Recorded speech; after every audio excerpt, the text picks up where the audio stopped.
कप्तान ने हुकूमत का मुज़ाकरात की आड़ में वक्त निकालने का मंसूबा इब्तदा में ही उल्टा दिया। मुज़ाकरात इंतखाबात की तारीख देने से मशरूत। पीटीआई ने मुज़ाकरात की दावत पर जवाब दिया कि इलेक्शन की तारीख के बाद मुज़ाकरात की मेज पर बाकी तमाम मसाइल पर बातचीत करने को तैयार हैं।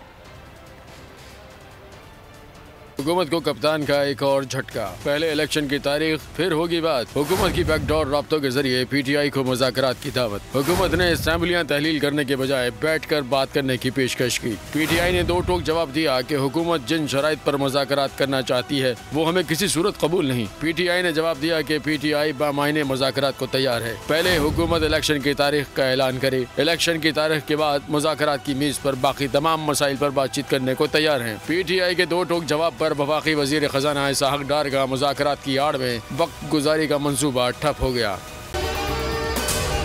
अगर आपको ये वीडियो पसंद आई है तो हमारे चैनल को सब्सक्राइब करें और बेल आइकन को प्रेस करें।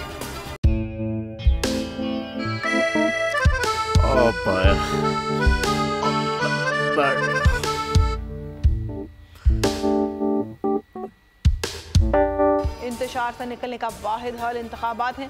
हकीकी आज़ादी मार्च आज रवा। ईद के मुताबिक अगर आप उसको ये रिपोर्ट दे दे तो मैं आपको अपनी 4 सीटें दे दूंगा। मौलाना हाँ साहब, वो जो रिमोट हमें दे दे और वो जो नीली पीली चैनल है वो लगाए। जाओ शबास। हम ऐसा टीवी देखते ही नहीं जिसका रिमोट हमारे हाथ में ना हो। और यहाँ पे कोई 2 नंबर ही नहीं चलेगी। और हम कोई गुलाम है जो आप रिमोट मांगे हम दे दें?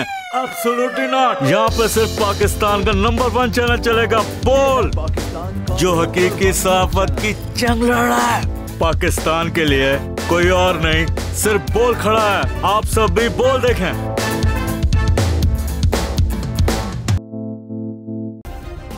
सब्सक्राइब करें और बेल दबाएं ताकि कोई खबर रह न जाए।